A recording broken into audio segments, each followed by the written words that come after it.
There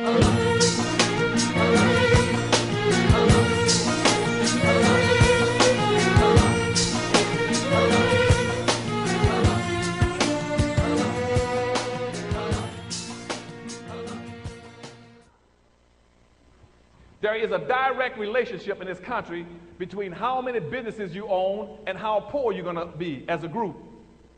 Those groups that have no businesses are going to be poor and imprisoned.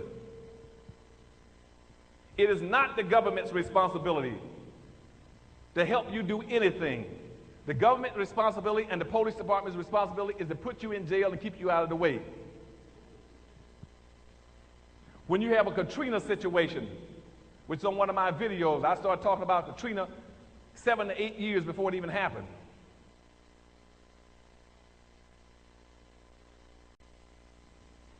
When you have a Katrina situation, which on one of my videos, I started talking about Katrina 7 to 8 years before it even happened.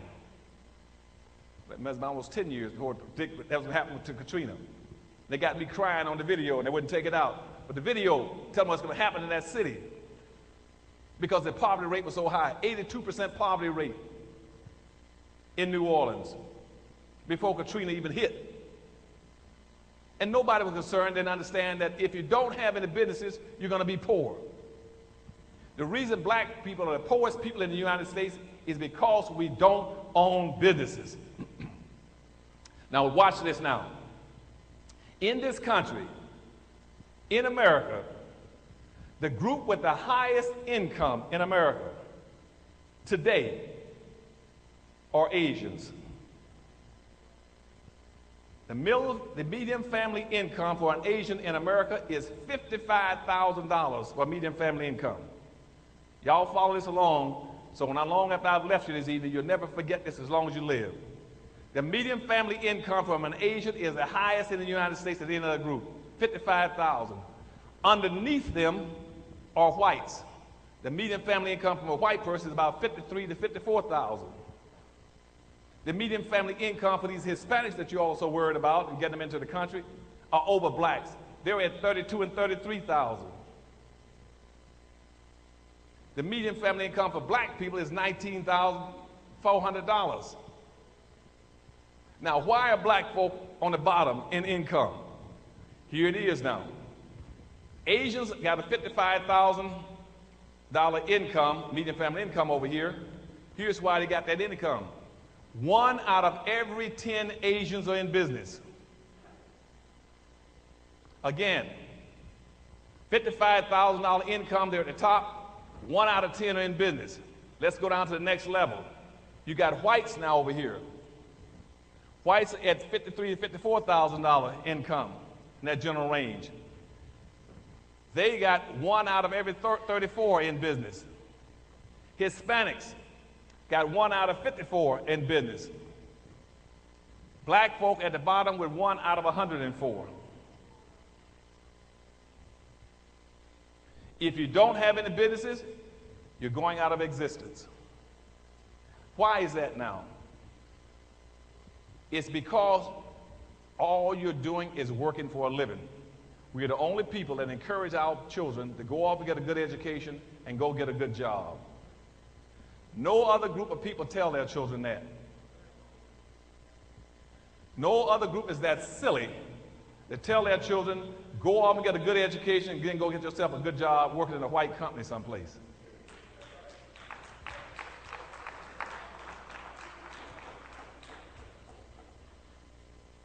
Everybody else tells their kids something different, and I'll explain to you with Chinese a little later.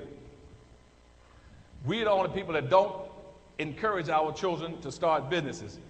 If you go put your child into a job, or if you're working a job, you got to understand the purpose of a job. The purpose of a job is not to enrich you. You cannot get rich working a job.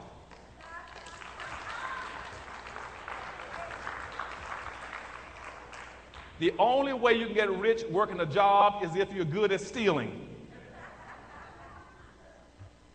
A job is designed to maintain you. A job is designed to keep you one way from the welfare line, unemployment, and food stamps. You work a job until you get too old and they retire you, then you got to go out and beg on the streets. You might get lucky to give you a silver watch. A business will redistribute wealth and power to you 8 times faster. If you have a business, you can also get a salary, but you can also get capital gains. You can also get depreciation. You can get appreciation. You got all kind of tax loopholes. You can write off all kind of things against your businesses. You can do all kind of things. The system is set up where those who don't have businesses pay all the taxes. Winn-Dixie had about 500 stores one year when I was over education in the state of Florida. I looked at the records. They had about 526 stores in the United States. Winn-Dixie, like Safeway, 126 stores. And I think one year they only paid $9 in taxes. They got all kinds of loopholes, flip back, take backs, and everything else to make sure they don't pay any taxes. You work at a job, you got nothing you can write off except your interest payment on your house and your taxes on your house. That's it. The rest of your money is going to take care of the rest of this country. And we're the only people who have no businesses. Black folk are paying more than their share of taxes because we are so silly we won't start businesses. Now, let me go to another issue. If you start businesses, what must you do? How do you start those businesses? I put all that in Powernomics. Start businesses at this late gate. It's too late for you just to simply go into a business. It is too late to simply go into a business randomly say, well, I'm going to start a business. I don't see any flower shops on the street, so I'm going to start a flower shop. It ain't going to cut it. Now, at this point, the door is almost closed on us in this country. If you're going to go into a business, you must go into a business where you have a competitive advantage. You must be able to tell me or somebody, the reason I'm going into this business is because I have a competitive advantage over my competitors. And I'll ask you, what are your competitive advantages? You must build your business around two things. Wherever your people dominate in population, or wherever your people dominate in spending patterns. That's how you go into business. And if you unify yourselves, you got a chance. If you don't, you're through. Now you hear people talking about, Dr. Adams, we should go into business because we got a $700 billion annual disposable income. You're right. They said we're the ninth richest nation on earth. You're right. Black people in America's annual disposable income is higher than Sweden, Pakistan, India, North Korea, South Korea, Vietnam, and all the African countries put together. But we are the poorest people in the country because we do not practice group economics. Everybody on earth practices group economics but us. Again, Powernomics talks about all this stuff. So did black labor, white wealth. Everybody practices group economics but us. Now, what is group economics? Group economics means you must learn how to pool your resources in a vertical way and buy from your own people, up and down a chain. Just that simple. It says nothing, you don't have to love all black folk, you don't have to be kissing on them and hugging on them, but you should support them and buy from them. We won't do it. Now, in group economics, the rule is this. Your money is supposed to bounce 8 to 12 times before it leaves your hands.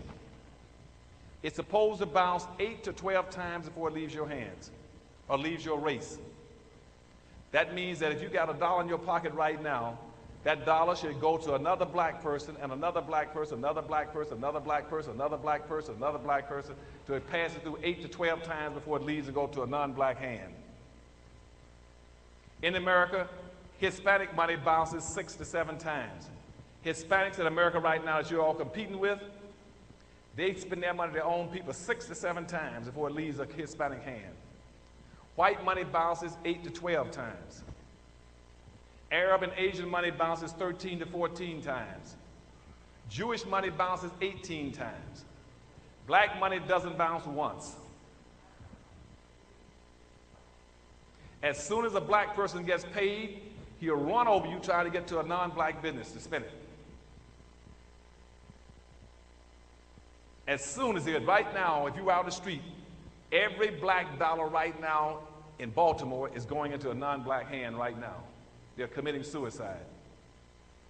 Every time you fail to spend your money with your own people, not only have you failed to practice group economics, but you flush $11 down the toilet. When you leave here right now and you go out there and you stop at a gas station and you buy a dollar's worth of gasoline, which is about a thimbleful about like that. You buy a dollar's worth of gasoline, you just threw $11 down the toilet. It didn't go to a black hand. Anytime you put your money in another group's hands, you're aiding them in wiping you out.